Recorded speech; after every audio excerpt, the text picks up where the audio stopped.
Boa noite. Nós estamos começando neste momento mais um Roda Viva, o programa de entrevistas e debates da TV Cultura de São Paulo. E nosso entrevistado esta noite é Ayrton Senna, o piloto de Fórmula 1. Para participar deste Roda Viva, estão conosco Reginaldo Leme, jornalista da TV Globo de São Paulo. Marcelo Rezende, jornalista da revista Placar, trabalha no Rio de Janeiro. Jorge Seade, jornalista da TV Gaúcha. Alain Vinhé, jornalista da TV Globo do Rio de Janeiro. Galvão Bueno, jornalista da TV Globo, também do Rio de Janeiro. Elcio de São Tiago, diretor do Automóvel Clube do Estado de São Paulo. Castilho de Andrade, jornalista do Jornal da Tarde. Cláudio Karsug, editor técnico da revista Quatro Rodas. Fernando Calmon, jornalista da TV Manchete e revista Manchete. Ayrton, quando a gente estava aqui esperando você chegar para começar o Roda Viva, começou a surgir uma certa preocupação de que você ia chegar atrasado no programa. Primeiro porque você tem fama de não cumprir muitos horários, mas o que é mais grave, você tem fama de dirigir muito mal na cidade. Diz que uma certa vez você aqui em São Paulo bateu um carro, no espaço de uma semana você bateu o carro 3 vezes, é verdade? As más línguas correm mesmo, né? Não, eu costumo chegar na hora certa, não atrasado. Você costuma chegar em cima da hora? Exatamente. Mas é verdade essa história que você bate muito o carro quando você está dirigindo na cidade? Não, essas são as más línguas, olha. Mas você nunca bateu? Agora você vai ter... Cansei, perdi a conta, olha. Já bateu? Perdi a conta. Mas por quê? Nunca presta atenção no trânsito, né? Você não presta atenção? Esse é o grande defeito. A gente, por guiar, tá sempre guiando um automóvel, acaba achando que sabe muito, no fundo não sabe nada, né? Vive dando trombada por aí. Mas nunca machuquei ninguém, não. E você costuma bater... E como é que as pessoas reagem? Quando você dá uma batida, aí sai de dentro do carro. Ayrton Senna, o sujeito se sente honrado ou enfurecido? Bom, aí você tinha que perguntar para eles. Não, mas faz muito tempo que eu não bato um carro, para dizer a verdade. E a última batida que eu dei, o pessoal ainda acho que não me conhecia, então ficou por isso mesmo. O pessoal ficou bravo mesmo, que eu bati, acharam ruim, tive que pagar. E, enfim, mas ultimamente não bati, não. Esse teste da popularidade agora você ainda não fez, pelo menos batendo de carro? Não, batendo de carro não, de outras formas sim. Na estrada, de vez em quando. É. O Reginaldo Leme tem uma pergunta a fazer para você aí. Eu começaria dizendo, sem dúvida nenhuma, todo mundo como piloto, como Ayrton Senna na pista, indiscutível. Então eu queria perguntar a você se fora da pista você já se sente na Fórmula 1, um sujeito apto a disputar um título mundial, fora da pista, pelo comportamento fora da pista. Pois, já foi direto, hein? Não deu nem folga, nem deu nem uma aquecida. Olha, eu acho que eu apenas iniciei na Fórmula 1, tenho 3 anos, sou bastante jovem e tenho ainda dentro de mim todo aquele ímpeto, aquela vontade de chegar lá rápido, né? Mas embora com esse ímpeto, nesse tempo que eu fiz de kart, a minha vida, praticamente toda a minha vida, a gente adquiriu experiência de uma forma natural. E isso ajuda muito. E eu particularmente acredito, lógico, que eu tenho condições de lutar com qualquer outro piloto por uma boa colocação e por um campeonato. Mas não é fácil. Dentro ou fora da pista é muito difícil, Reginaldo, porque você muitas vezes encontra adversários que são bem mais difíceis do que o carro de corrida ou um outro piloto. Enfim, se você está bem dentro da Fórmula 1, você sabe o que é isso. Ayrton, uma coisa, eu só na apresentação do programa esqueci de te apresentar, o Paulo Caruso, cartunista ali em cima, ele está fazendo algumas charges suas que a gente vai mostrar no programa e depois você vai ver. Cuidado com a aerodinâmica aqui, hein? Olha, vai devagar. Aí você estava falando da sua preparação para ser campeão também fora das pistas. O que um piloto de Fórmula 1 precisa? Como é que tem que ter a cabeça para ser campeão? O que é necessário? O que precisa? Bom, antes de tudo você precisa ter muita calma, tranquilidade e assessoria. Você precisa de ter gente que realmente está na retaguarda, te dando as dicas, te ensinando e procurando minimizar as mancadas, né? E ir com calma. Acho que a regra principal é saber se segurar. E é um grande problema, porque um jovem tem o ímpeto, tem a vontade de fazer tudo correndo, e eu sou muito assim, por dentro. Ser ansioso. Exatamente, mas errando eu fui aprendendo, e estou aprendendo ainda que você tem que, de vez em quando, dar uma freada, né? Engatar uma reduzida e diminuir um pouco o ritmo, porque você acaba perdendo muito mais do que ganhando com muito ímpeto, né? Uhum. Galvão Bueno, seu amigo até, gostaria de fazer a próxima pergunta. Você, como é que você vê hoje o Ayrton Senna, ídolo de muitos garotos, de muitos jovens, de torcida, como é que você vê, como é que você encara isso? O que você sente? Qual é a sua responsabilidade para com o brasileiro que gosta de você? Bom, a minha responsabilidade é talvez maior do que todas, principalmente com a meninada, né? Com as crianças, porque a gente realmente sente nas crianças uma admiração e um carinho grande. E isso motiva mais ainda você procurar transmitir alguma coisa de especial para eles. E então eu sinto, sobretudo, uma responsabilidade com a infância, com as crianças que gostam de corrida, levantam cedo e pegam na calça do pai, na saia da mãe, que querem que levem a um autódromo, a uma pista, enfim. E é para quem eu estou realmente aberto, para quem eu, quando encontro, me sinto bem. É uma obrigação? Você sente isso como uma obrigação? Chega a ser um prazer? Chega a ser uma coisa natural? Como é que você encara, de repente, 80 crianças e mais os pais e mães e todo mundo me dá autógrafo, me dá um beijo, me assina aqui, me leva ali, vem aqui? Bom, para tudo tem hora, né? Muitos momentos você não tem o tempo para dedicar a essa criançada, né? Mas caindo na hora certa é um maior prazer. No fundo é um prazer porque é uma coisa boa, traz uma energia boa, positiva. Eu já tive experiência disso várias vezes e é realmente uma coisa agradável. Agora, lamentavelmente, a gente nem sempre está disponível e com cabeça para transmitir de volta para toda essa criançada essa energia positiva. Deixa eu abusar? Pode. Te deu uma colher de chá? Então agora deixa eu te dar um aperto. O que você sentiu quando chegou em segundo e o Nelson em primeiro no Grande Prêmio Brasil? Eu não senti nada, eu estava ali querendo ganhar, não tem dúvida disso. Não deu para ganhar, fazer o quê? Eu vou tentar no ano que vem, vou tentar no outro ano e vou tentar tantas vezes quantas eu correr. Mas quando você corre, você depende de um carro, de uma equipe. Não é como o tenista que tem a raquete e a bolinha de tênis, né? Então, não depende só de você, você tem que realmente trabalhar em equipe, depende de um conjunto de pessoas e de uma máquina, né? Mas voltando só ao assunto das crianças, eu acho que a maior motivação que qualquer esportista pode ter é a admiração e o afeto das pessoas, em especial das crianças, porque elas são puras, elas só transmitem coisas boas, né? Ayrton, a gente estava agora mesmo falando do relacionamento, ainda na pergunta do Galvão, com o Piquet, essa questão do Grande Prêmio Brasil. Tem uma pergunta do telespectador aqui, Antônio Tartaras, ele mora na Moca, um bairro aqui de São Paulo. Qual é a sua relação, a relação de amizade que você tem com Nigel Mansell? Se é boa, se é ruim? Como é que é? Peraí, então coloca o Keck Rosberg junto, assim ele já responde dos dois. Então, vamos aceitar a sugestão do Galvão. Então, com Nigel Mansell e com Olha, Keck com o Rosberg. Mansell eu tenho alguns episódios a citar, né? Infelizmente, em 2 oportunidades a gente teve um encontro e ele foi quem saiu da pista. E Por acaso, lógico, né? Bom, e ele não ficou nada contente. E isso dificultou um pouco o relacionamento da gente, porque a gente está ali competindo, próximo, e o objetivo de todos nós é vencer. E como ele saiu da pista e bateu e ficou fora da corrida, botou a culpa em mim, jogou a culpa em cima de mim. E eu não aceitei, lógico, você tem que lutar e não ajuda no relacionamento. Com o Keck, inclusive no episódio com o próprio Mansell, ele tentou uma ultrapassagem, estava liderando a corrida no ano passado no Grande Prêmio de Brands Hatch, eu liderando, o Keck em segundo, o Mansell em terceiro. Aí o Keck foi tentar me ultrapassar, não conseguiu, rodou, voltou para o box, furou o pneu, tirou um Piquet na jogada também, e voltou para a pista exatamente uma volta atrás, bem à frente de mim, né? Mas uma volta atrás. Ele pegou, me segurou, trancou, eu fui obrigado a não ultrapassá-lo, que ia ter um acidente, e o Mansell pegou, me passou nessa. Aí ele deixou o Mansell passar, quando eu fui me enfiar, ele trancou de novo. Então eu vi que ali, se eu entrasse, eu ia voar fora da pista. Eu ia ter alguma coisa a perder, ele não, porque ele estava uma volta atrás. Mas o relacionamento dentro da Fórmula 1 entre os pilotos é difícil, porque a competição é tão grande e acirrada que realmente dificulta o relacionamento de todos nós, né, como pilotos. Tanto dentro como fora da pista.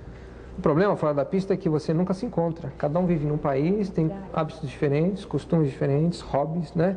E a gente se encontra justamente no final de semana na competição, onde o clima não é propício a uma amizade. E esse encontro no clima da competição já deve ser uma coisa terrível, né? A pressão que a gente vive é muito grande nos finais de semana de corrida, não é só no domingo a corrida, aquilo vem crescendo já na quarta-feira que antecede, na quinta você já está no autódromo, sexta e sábado tem treinos, classificação, e aquilo vai crescendo, né? E é realmente difícil de você manter a calma, a tranquilidade, não cometer erros, para não prejudicar os outros e também acabar não se machucando, né? Ayrton, agora há pouco você estava falando de crianças e nós temos uma pergunta gravada do Rubens Barrichello, que é campeão de kart. E eu gostaria que você respondesse essa pergunta. As perguntas entram por aqueles monitores ali, por favor.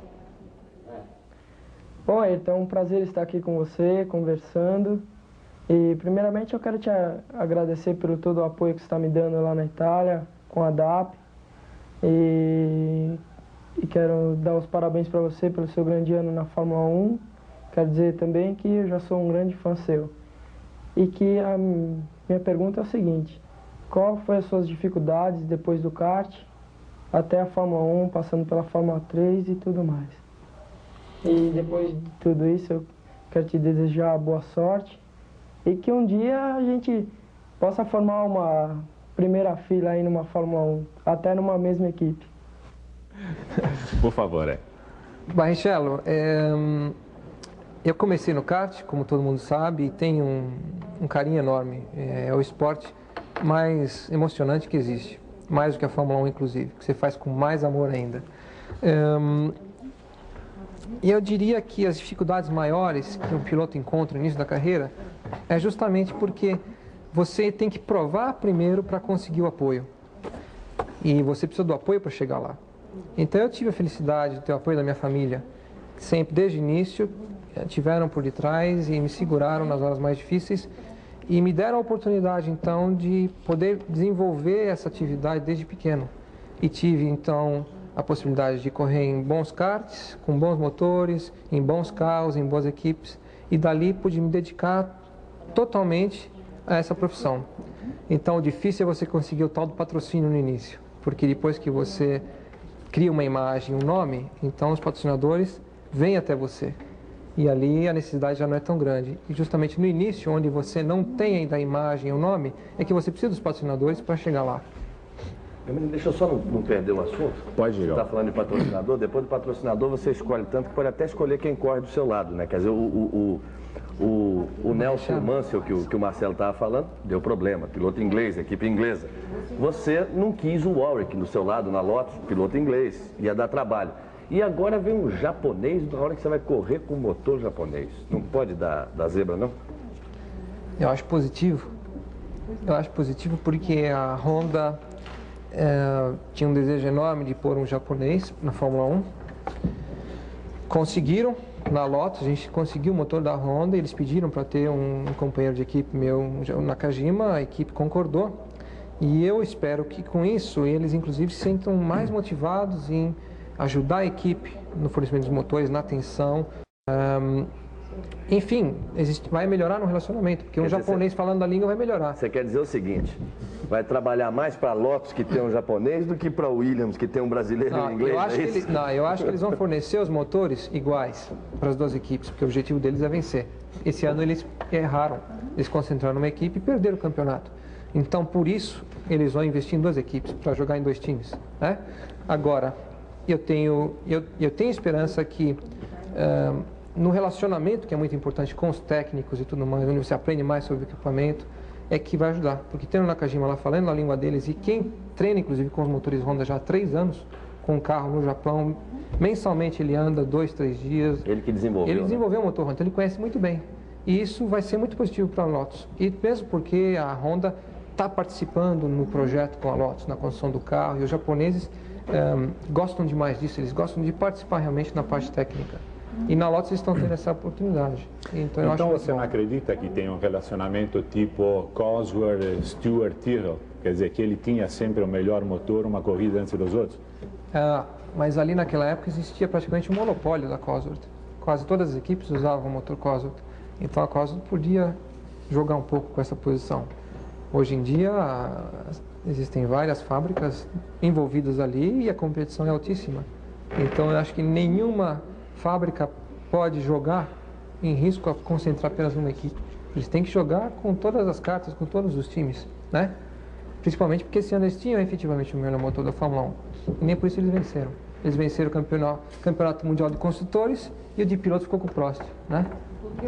Ayrton, a próxima pergunta é do senhor Elcio de Santiago, diretor do Automóvel Clube do Estado de São Paulo. Ayrton, quando você começou no kart, menino ainda, novinho, você se metia bastante brigas inerentes da competição e era bastante nervoso. Gostaria que você me dissesse se você mudou ou se você hoje disfarça mais. Eu acho o seguinte, eu sempre fui muito competitivo, Elcio. E para quem me conhece e acompanha minha carreira sabe bem disso. E por ter tido a oportunidade, eu sempre estava com equipamento competitivo, eu estava sempre lutando pelas primeiras posições. Então, é normal que muitas vezes cria-se uma certa resistência, né? E eu nunca dava o braço a torcer, eu ia à luta, eu ia à briga mesmo. Eu estava ali para dar tudo de mim. Era o meu hobby, mas eu fazia praticamente como profissional, pelo tempo, pela maneira e pelo amor que eu dedicava àquilo. Então, é como eu falei, eu tenho como natureza muito ímpeto, né? Mas através daqueles anos do kart, onde eu dei tanta pancada, me enfiei em tanta encrenca, perdi tanto campeonato, por ser muito impetuoso, eu fui aprendendo. E eu acho que hoje, então, usando aquele conhecimento, aquela experiência que eu adquiri na época, eu hoje tento, né, errar menos ou cometer os mesmos erros. Então, em muitos momentos, a vontade, eu estou atrás de alguém, a vontade é passar naquela freada mesmo e dar, mas é arriscado. Então, você é obrigado a segurar um pouco. Isso que é o mais difícil, é ter o autocontrole, o domínio para esperar uma hora mais calma, mais segura ainda, mais tranquila. Ou não querer já largar e já sair botando uma volta em todo mundo, quando você tem um equipamento, tem condições difíceis. Ayrton, é segurar as pontas, né? Qual foi a prova mais forte, mais assustadora que você já teve da sua falibilidade na direção de um Fórmula 1? Porque é uma coisa que deve surgir muito, né? Está dentro disso que você está falando. No Fórmula 1? É. Quando você percebeu que você tinha cometido alguma besteira de ter se cedido? Olha, não foi nem no Fórmula 1. Foi no kart. Como é que foi? Foi no kart, foi na Itália, durante um treino extraoficial, no finalzinho do treino extraoficial. Na penúltima volta que eu estava fazendo, o kart levantou em duas rodas numa curva lá, que era em altíssima velocidade. E eu não dei bola para brincadeira. O kart sempre tinha uma tendência de levantar. Eu falei, não, tudo bem. Na volta seguinte, vim de novo no mesmo ritmo. E o kart levantou e saiu de faca e eu bati numa cerca. E o kart me prensou com a cerca, né? E graças a Deus não aconteceu nada de grave, mas eu me quebrei por dentro todinho. E aquilo foi uma prova para mim mesmo de que eu estava ali envolvido com o ímpeto de ir mais rápido.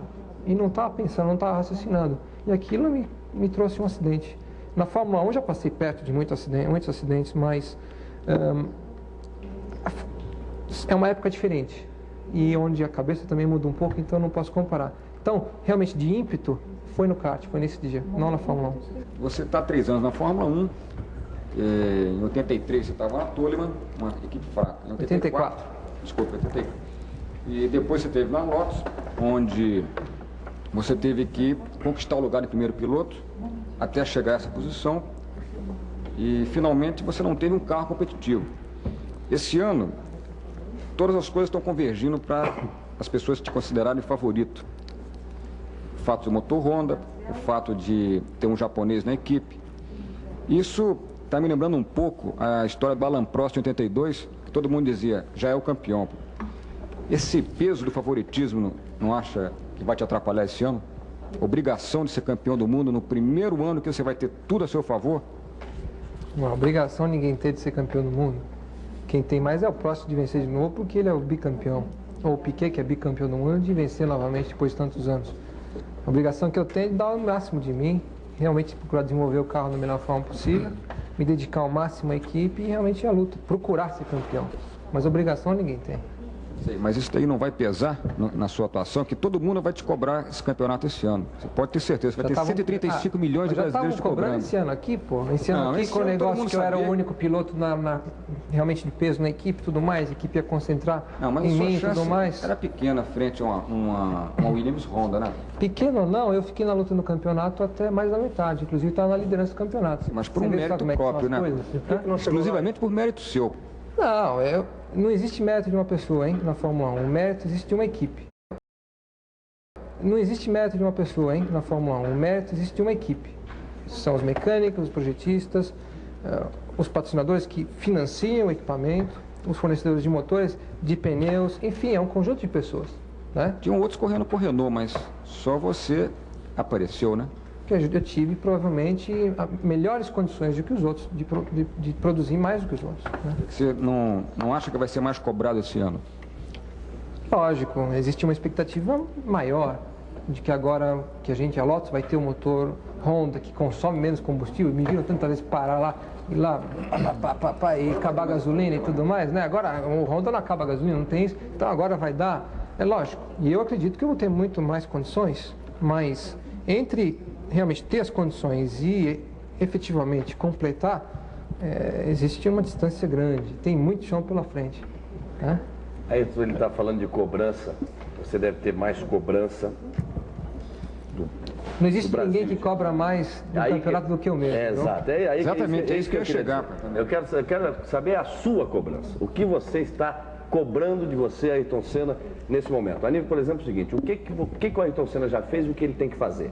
Eu quero lembrar uma conversa curtinha que nós tivemos um dia. Eu fui lhe dar os parabéns por mais uma pole position. Você olhou de cara feia para mim e disse assim, trocava essas pole todas por mais uma vitória. São 4 vitórias só até agora, de uma carreira feita só de vitórias. Naquele dia você estava irritado, talvez, acho que foi logo depois do Grande Prêmio de Portugal. Chegou perto e não ganhou. Estava trocando as poles todas do ano por mais uma vitória. Então, qual é o seu nível de cobrança para com você mesmo? O que você fez, o que você tem que fazer, como é que você se cobra como é que você está cobrando essa ausência de vitória? Só completando a pergunta do Galvão, é a mesma linha. E te conhecendo como eu te conheço, e agora mesmo você falou de ímpeto e de exigência, de cobrança sobre você mesmo, eu tenho certeza, 4 vitórias para você, completando o 3º ano de Fórmula 1, 4 vitórias. Ao completar o 3º ano, você esperava ter conseguido mais do que isso. É isso que eu estava dizendo, o que ele está se cobrando? Quando eu entrei na Lotus, eu esperava conseguir minha pole position, né? E a minha vitória. E na segunda prova do campeonato, eu fui em Portugal, eu consegui a pole e a vitória, junto. Então aquilo veio assim rápido, né? E numa hora boa. Era necessário para que eu me estabelecesse na equipe. Desde então, aí eu passei por um período ruim, não terminava uma corrida, tal. Depois venci em Spa, na Bélgica. Depois esse ano aqui venci 2 provas, no sufoco, né? Que não foi fácil. Foi na Espanha que eu ganhei por alguns centímetros e depois em Detroit que o Piquet deu no meio do muro lá e melhorou as coisas, né? Senão teria sido uma corrida daquelas, né? E por coincidência, como no ano anterior, ganhou logo na segunda corrida também, que foi na Espanha, né? Exatamente. E a dedicação que eu tenho para o automobilismo é tão grande, mas é com tanto prazer, e é com tanta vontade, com tanto amor, e isso vem desde pequeno, desde o tempo do kart, que realmente eu acredito que a gente tem condições de lutar de igual para igual. E acreditando nisso é que eu procuro tirar o máximo de mim.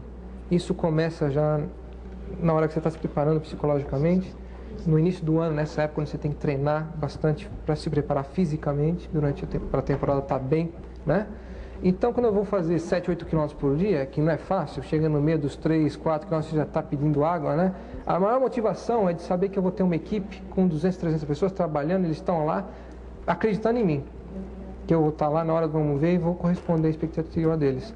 Então, eu corro 7, 8 quilômetros e vou em frente e essa vontade de vencer é o que me mantém. É a minha motivação maior. A vontade de vencer é o que me mantém participando numa corrida, num campeonato de Fórmula 1. Não existe nada mais, assim, que me dê mais motivação do que isso. Então, acho que o amor que eu tenho pela minha atividade é o que me mantém e é a maior força que eu tenho. Quando acontece um caso de um acidente fatal, de um piloto morrer na pista, o que acontece na cabeça dos outros pilotos? Tem a ver com medo, com a coragem? Sim, claro. Não ajuda, né? Mas eu acho que aí que está o domínio, o controle que você tem que ter, de saber analisar friamente o porquê daquele acidente e procurar eliminar a causa, né? E sair fora do problema. Então aconteceu com um companheiro de equipe meu, no ano passado, ex-companheiro de equipe meu, que foi o Hélio, que teve um acidente num treino e teve a infelicidade de ser numa pista onde a segurança não era ideal e não sobreviveu. E assim como no ano antes, quando eu estava na Toleman, durante um treino para o Grande Prêmio da Inglaterra, um companheiro meu, logo no início do treino, saiu, deu uma batida de freio no guarda-reio, quebrou as pernas, quebrou o carro no meio, e eu passei do lado dele, parado no meio da pista, com as pernas encostadas no chão, tá? O carro tinha quebrado tudo na frente, eu vi aquilo e voltei para o box, procurando saber o que eu estava fazendo ali, percebe? Então, foi paralisado o treino durante muito tempo, até eles abrirem novamente. E o meu chefe de equipe chegou e colocou para mim, falou, olha, se você não quiser andar mais, nesse final de semana que tinha o Grande Prêmio na Inglaterra, a equipe inglesa, imagina, você não precisa andar. Então, ele colocou nas minhas mãos para decidir se eu deveria, se eu queria ou não andar. Que eu deveria andar obrigatoriamente, para ter um contrato com a equipe. Então, aquilo tudo confunde. Se você não tiver realmente muito certo daquilo que você está fazendo e por que você está ali, tudo aquilo confunde. E o medo é uma das piores coisas, né, que pode acontecer com o piloto. O piloto nunca pode perder a confiança. Tem que manter sempre uma confiança de estar fazendo a coisa certa e dentro dos limites. Como é que você relaxa? Como é que você se prepara? Como é que é a tua noite de sono no dia que antecede uma prova decisiva para você? É muito relativo, depende como é que está o carro. Se o carro estiver bom, se estiver numa posição boa, então aquilo é uma pressão um pouco maior, porque você sabe que tem condições, depende de você. Mas ao mesmo tempo é uma motivação, então é um prazer de saber que você tem condições no dia seguinte de lutar, né? Quando o carro está ruim, aí é uma droga. Você não dorme, fica pensando o que você vai fazer, o que você vai inventar para conseguir tirar aquela diferença, né? Então aí não tem sono que resista, né? Você já passou a noite acordado antecedendo corrida? Já passei, sim. Já passei, mas geralmente eu gosto de dormir. Durmo 10 horas. Gosto de dormir, posso dormir até 10 horas por dia, mas geralmente noite anterior à prova eu durmo 6, 7 horas só. Dada a tensão. Por causa da tensão. É isso aí. E como é que você relaxa? O que você faz? Joga tênis, nada, joga futebol? O que você faz? Você tem um método de relaxamento? O que ajuda no medo, na segurança, para você ficar mais natural, no meu caso, é rezar. No que eu entro no carro de corrida, toda vez eu rezo. E é uma forma que eu encontro de ficar normal, natural, tirar aquela tensão, aquele nervosismo, aquele ímpeto. E aquilo faz com que eu fique bem tranquilo e tal. E na hora que o carro sai, aí se torna natural. Vai em frente. Mas qual é o tipo de ajuda que você qual pede é a para ele? Você pede para ele lá em cima? Você pede o primeiro lugar? É para não se machucar ou para ganhar? Os dois. Os dois. Para ganhar sem se machucar. Exato. Ayrton, você diz que sempre procura ter muito cuidado para não entrar em fria. Recentemente, ou não muito tempo atrás, eu vi uma declaração do teu projetista, Gerardo Carrucho, em que ele dizia alto e bom som que apostava em você como campeão mundial para o ano que vem. Bom, o Gerardo é otimista para burro, né? Você acha que esse aí te põe numa fria ou é apenas um ato de confiança dele em você? O Gerardo é um francês, a italiana, a inglesa, enfim, ele é uma pessoa extraordinária, tem um otimismo incrível, gosta demais daquilo que faz, é motivado pela atividade dele, que é o automobilismo. E a gente tem realmente um relacionamento extraordinário. E eu acho que a confiança ali é recíproca. Tanto eu confio demais nele, como ele em mim. E é importantíssimo. Quer dizer que você confia que ele vai fazer um excelente carro? Não tem dúvida. Eu acho que ano que vem vai ser bom. Agora sim, Alain, por favor, você está querendo entrar na Fórmula Indy? Pergunta simples na Fórmula Indy. Você acha que a Fórmula Indy realmente é um refúgio de piloto que não dá mais para a Fórmula 1?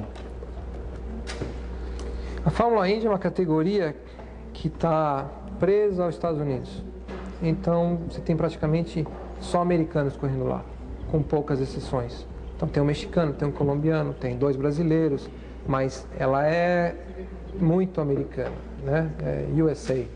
E correm em pistas de ovais agora, que eles estão diversificando um pouco, colocando em autódromos também, pistas de rua, correndo na chuva. Eles até pouco tempo atrás não corriam na chuva. Então, eles estão indo no caminho, digamos, da Fórmula 1, porque a Fórmula 1 compete um pouco com eles em termos mundiais. Nos Estados Unidos eles são absolutos, a Fórmula 1 praticamente não existe lá.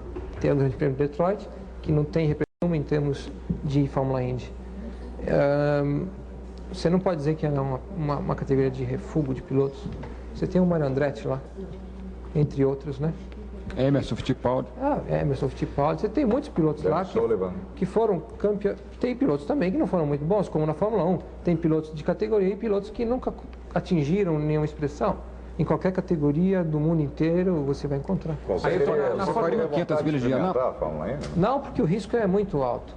O risco na Fórmula 1 já é altíssimo. Então, já tem dor de cabeça suficiente na Fórmula 1, não dá nem para fazer mais nada. É mais alto o risco na Fórmula 1? É, porque naqueles ovais que eles correm com muita frequência, eles correm com um paredão em volta e a uma velocidade altíssima. E a um menor descontrole já é uma pancada daquela. Agora, além a gente conferir depois, Gamberini, se ele nunca vai mudar de opinião, porque o Emerson falava exatamente a mesma coisa. Dizia o seguinte, exatamente isso não é corrida de automóvel, isso é um suicídio. Ninguém vai me fazer sentar num carro desse para andar nesse negócio mas depois, Ayrton, você não acha que um dia você pode descobrir que a mudar de opinião, Ayrton, né? Um dia você não pode descobrir que a Fórmula Indy é muito mais segura do que você imagina hoje? Eu vou entrar em fria se eu responder essa pergunta. Olha. A Fórmula Indy não pode, aos poucos, tirar o espaço da Fórmula 1? Não, deixa ele... Ela não pode, aos poucos, crescendo, tirando o espaço da Fórmula 1? Tu acha que a Fórmula 1 é absoluta? Não, eu acho que a Fórmula 1, mundialmente, está muito acima da Fórmula Indy, porque ela reúne pilotos do mundo inteiro.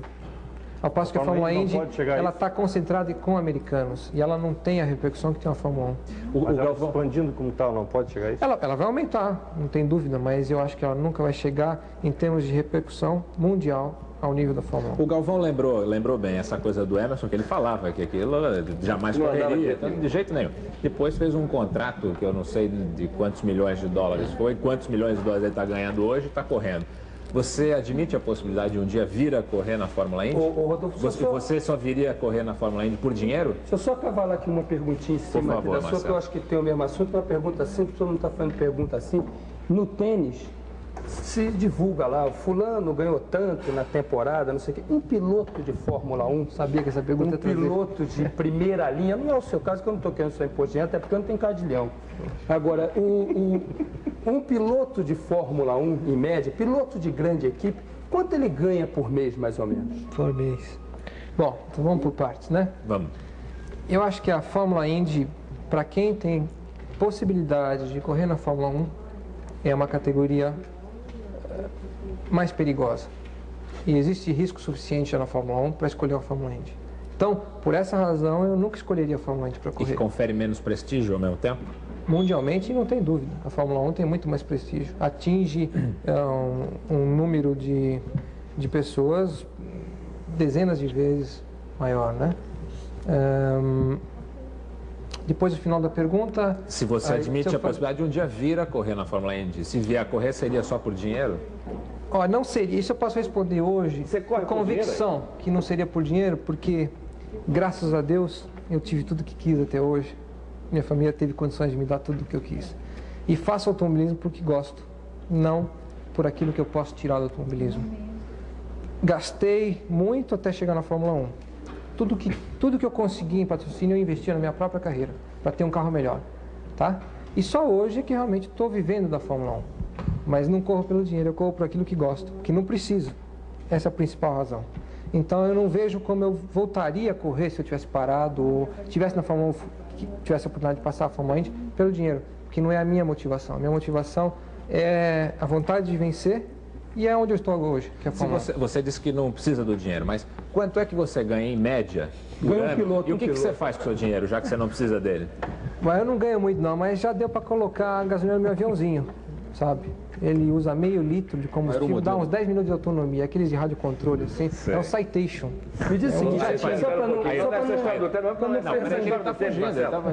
Essa história do tênis, pelo menos vamos tentar uma coisa. Ele está falando do jogador de tênis que ganhou uma fortuna, piloto de Fórmula 1, Mas eu ainda não sei de quanto é. Estou doido para saber. Um pouquinho. O meu mestre, principal nós não sabemos. Viu, Marcelo? O meu mestre, Janus Leng, o seu também. Meu. Grande Janus. Ele dizia o seguinte, o Janus Leng dizia o seguinte, é um absurdo o tenista ganhar esse dinheiro todo comparado com o corredor de Fórmula 1, porque o maior risco do tenista é engolir a bolinha. Não tem dúvida. O maior risco do tenista é engolir a bolinha. Então, você acha, pelo menos por aí, responde pelo menos essa, o piloto de Fórmula 1 ganha o que devia ganhar? Devia ganhar mais? De jeito nenhum, só por um fator. Devia ganhar mais? Não, peraí, deixa eu falar.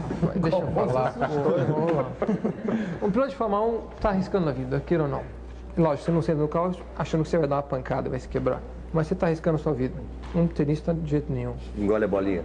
A tensão que você sofre guiando um carro de Fórmula 1 é absurdo. Você acaba uma corrida mentalmente, fisicamente acabado, né? E o que você ganha está extremamente ligado ao sucesso que obtém na Fórmula 1, porque metade dos pilotos que estão ali estão pagando para correr. Para quem não sabe, e para quem sabe muito pouco, metade dos pilotos que estão na Fórmula 1 estão pagando para correr, porque não conseguem se estabelecer e as equipes pedem para dar o carro. E paga para sentar em cadeira elétrica. E paga carro ruim, exatamente, né? Para se arriscar, paga para se arriscar. Queria pedir para você ver agora umas imagens que nós vamos mostrar e que você nos dissesse o que elas te lembram, o que você sente quando vê essas imagens. São imagens de uma corrida que nós vamos ver, por favor.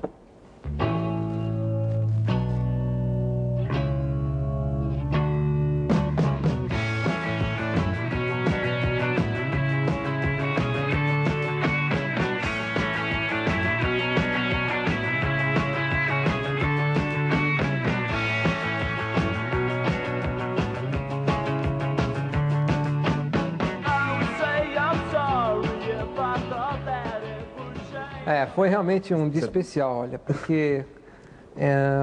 Você sabe o nome dessa música que estava tocando? Boys Don't Cry. Boys Don't Cry. Rapazes não choram. Eu estava chamando a atenção. E você tá com os olhos aí com lágrimas. O que você lembra dessa? Eu lembro, é um dia especial. Foi em Detroit, onde no dia anterior eu acabei fazendo a pole position. Eram 10:50 da tarde. E quando eu entrei no box devagarzinho, tinha acabado de obter a pole position, um mecânico meu segurando um quadro dizendo Brasil 1, França 0. Que o Brasil tinha acabado de fazer o gol contra a França, né? Eu saí do carro, fui direto para o meu apartamento no hotel para assistir o jogo, né? E tinha uma conferência de imprensa que eu tinha que ir, né? Me meteram o pau, disseram que eu não dava bola para a imprensa aqui. Eu estava afim de assistir o jogo do Brasil. Fui lá, assisti o jogo do Brasil e meu projetista é francês. Os mecânicos da Renault, tudo francês. Bom, conclusão. Depois do jogo, eu nem fui à garagem onde o pessoal trabalha durante a tarde toda para o carro pro dia seguinte, porque eu sabia que eles iam me alugar, né? E nem apareci no dia, na garagem, só apareci no domingo cedo na pista, porque o Brasil tomou pau, né? E, por uma grande felicidade, a gente venceu a corrida. E o interessante é que tinha muito brasileiro lá, sabe? Eu notei que tinha muito brasileiro. E quando eu passei na linha de chegada, que eu diminuí, eu estava esgotado, que foi uma corrida dura fisicamente, e eu vi um brasileiro do lado de lá da cerca, para trás das bandeiras, com uma bandeirinha do Brasil, né? E, então, foi instinto. Eu parei e fazia sinal para o cara que está do outro lado da cerca, ele não podia vir, o bandeirinha do meu lado, ele não entendia nada. Ele falou, bandeira, né? Mas ninguém entendia nada. Até que o bandeirinha olhou para mim, olhou para o cara e entendeu. Aí o bandeirinha foi lá, tomou a bandeira do torcedor, que está pendurado lá na cerca, entendeu? Isso que é maravilhoso, né? O cara lá torcendo, né?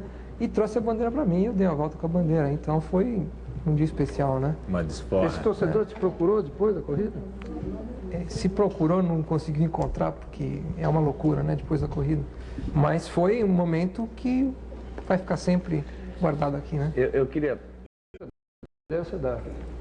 Uma pista dessa é difícil, porque tem o paredão de cada lado e uma de meio, rapaz. Se você não olhar... velocidade, esse aspecto. Agora há pouco ele vendo aí aquela cena, chorando. E essa história que ele estava contando? Chorando o quê, rapaz? O homem não chora? Estava chorando, sim. Não tenha vergonha de chorar, não. É bonito.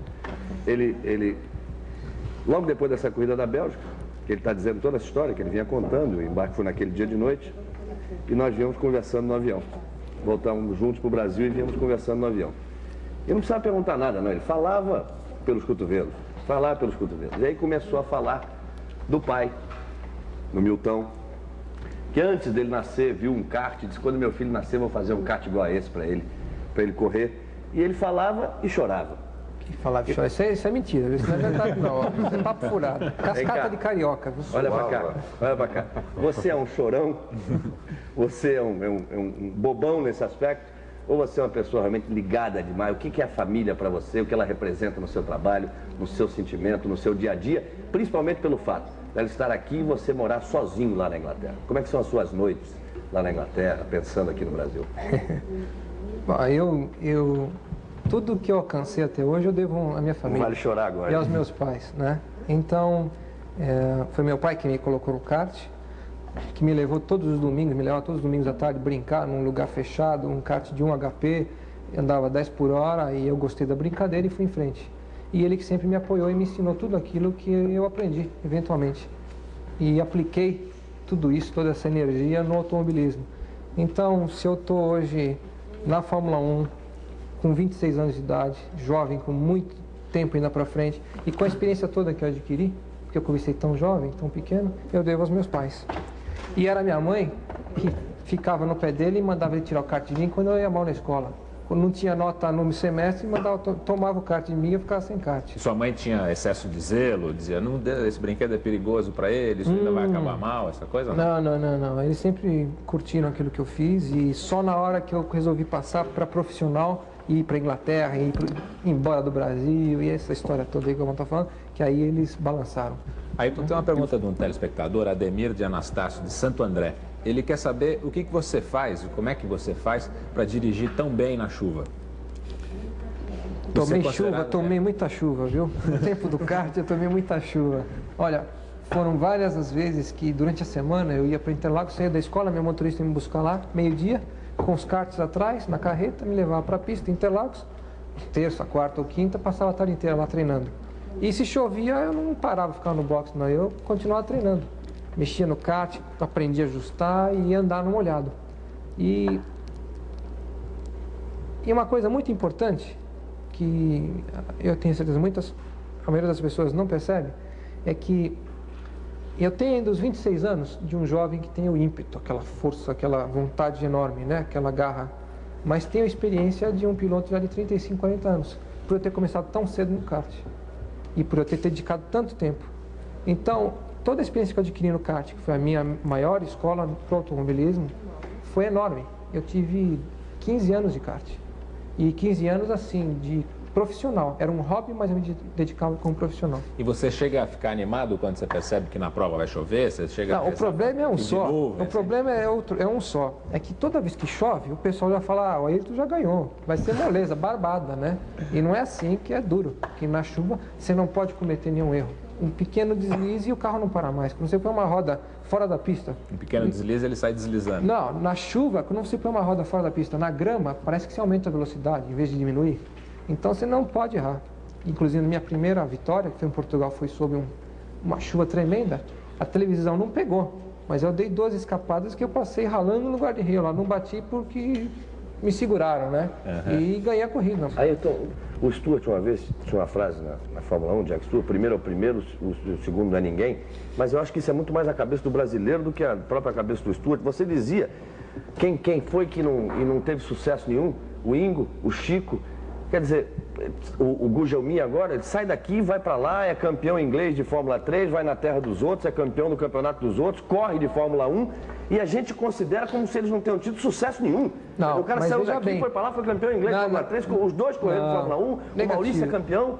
Eu acho que é muito a cabeça do brasileiro isso. Não estou dizendo a sua, não. Eu quero que você coloque até que ponto isso te preocupa, não, veja bem, isso te pressiona. Se você prestar atenção na minha resposta, eu disse que é difícil você manter um nível de performance não disse a cada ano que passa. Então eu citei muito bem que o ponto mais crítico de um piloto que está querendo chegar à Fórmula 1 é exatamente o ano que antecede uma possível ida à Fórmula 1. Isso aconteceu com o Chico e com o Ingo. Quando eles estavam para ter um ano de sucesso, aí teria uma chance de Fórmula 1, eles foram mal. E aí não conseguiram uma nova chance para se refazer. O Maurício é um exemplo dele, só que ele teve essa chance, vai ter essa chance. Foram à Fórmula 1, né? Tá. Mas foram uma equipe ruim. Sem condições. Não, mas foram então... num carro que não tinha condições. Eu não estou discutindo a performance deles, não. Exatamente. Eu estou colocando a coisa nesse nível. O brasileiro sai daqui, é campeão na terra do outro. O brasileiro ganha tudo quanto é campeonato. Exato. Lá. Todo ano o brasileiro ganha campeonato de Fórmula Ford e Fórmula 3. Chega um brasileiro na Inglaterra... É raro o ano que não acontece. Cada vez que chega um brasileiro na Inglaterra, o inglês bota a mão na cabeça e diz, não, mais um eu não aguento, veio mais um para ganhar. E a gente fica cobrando de cada brasileiro um campeão mundial de Fórmula 1. Não, o problema do brasileiro é esse, que o brasileiro está acostumado, em termos de automobilismo e futebol, isso aí só ganhar. Agora você vai responder. Então o Brasil é várias vezes campeão do mundo de futebol, várias vezes campeão do mundo de automobilismo. Então, o brasileiro acostumou que é campeão. Você tem time de futebol? Oi? Você tem time? Você torce para o corintiano, mas não sou roxo. Né? Então, o brasileiro só vê primeiro lugar, porque está acostumado, pô. Quem está acostumado a comer caviar, não acostuma a comer arroz e feijão, pô. Aí, não é verdade? Você terminou essa resposta? Porque eu estou aqui cercado de perguntas de telespectadores, está uma porção. E eu percebi que a maioria das pessoas que telefonam para cá é de moças. Você disse começo do programa, que não fazia muito sucesso, mas a maioria esmagadora mas só tem que avisar para elas para ligar lá para a assessoria para marcar. É o Armando Botelho que cuida dessa que cuida dessa área. Armando Botelho, então, que cuida. Então, a maioria de mulheres. E tem uma pergunta da Eliana, ela não deu o sobrenome, mora no Tatuapé, e ela te faz a seguinte pergunta: se uma mulher tivesse poder econômico e habilidade para pilotar um carro de Fórmula 1, ela conseguiria? Ou a Fórmula 1, a opinião dela, é um clube de bolinhas onde luluzinhas não são aceitas? Teve, inclusive, a Lela Lombardi, correu de Fórmula 1. A Divina Gálica. Teve Divina Gálica. Teve. O problema é que tiveram 2, 3. Então, em questão de numérica, os homens, né, estão dando 10-0. Existe a barreira, que é natural. O automobilismo é tido como um esporte para macho, né, cabra macho e tal. E a mulher encontra muitas barreiras. Então, eu vou aproveitar e te fazer uma outra pergunta de telespectador para a gente encerrar o programa. É uma pergunta boa para a gente encerrar. É o Sérgio Silva, que mora no Tremembé. Ele pergunta: qual é o piloto pior para se ter pela frente, quando se precisa fazer uma ultrapassagem, e quais são os 3 melhores pilotos que você conhece na Fórmula 1? O pior, quando você está atrás e tem de ultrapassá-lo. E os 3 melhores pilotos, aí você pode, se quiser, lembrar de todas as épocas da Fórmula 1. Eu diria que o pior de todos é aquele que não olha no espelhinho, né? Na hora que você vai passar, você está crente que o cara te viu, ele não viu e... Mas não tem um que seja mais mau caráter? Quem é que não olha no espelhinho normalmente? Tem alguns que nem tem espelhinho, né? Quais são os espelhinhos, né? Para não correr o risco de olhar, né? Não vou citar nomes, não vou citar nome de jeito nenhum. Mas tem. Pode falar, eles não entendem português? Não, de forma alguma. Mas tem, é normal. Tem um que entende. Vai que entende, vai que entende, é por isso que ele não quer dizer. Pilotos melhores, e tem uma infinidade. Então, mas que eu acompanhei, que eu vi na televisão, que eu tava lá todo domingo cedo, levantava, ligava a televisão para assistir, como muito da meninada faz. Então, é o Jack Stewart, é o Emerson. E eu tinha uma admiração muito grande pelo Villeneuve, pelo arrojo dele e pelo profissionalismo do Niki Lauda. Então, acho que se fosse possível combinar as grandes qualidades de cada um deles e juntar num piloto só... No Niki Lauda, qual é a qualidade que você vê maior? É altamente profissional, frio, tem um autocontrole incrível. E no Gilles Villeneuve? O arrojo, o ímpeto. Mas sem o controle. E hoje os que estão correndo? A gente gostaria de saber. Quem é o mais completo hoje? Hoje, nesse... O mais completo, de preferência. Fica só o primeirão lá. Segundo é o último, segundo. Vou te dar o gostinho, eu vou responder essa pergunta para você, tá? Tá. Eu acho que estaria entre o Prost, entre o Piquet e ainda o Lauda. Ele parou de correr, mas eu acho que o Lauda era um piloto completo. E você se colocaria em que lugar nessa lista? Eu tô chegando lá, eu tô no vácuo. Tá chegando no vácuo do Lauda? Hã? Tá no vácuo do Lauda, que foi o terceiro que você nomeou? Tô no vácuo de todos eles. Então, no que vem a gente vai tentar passar.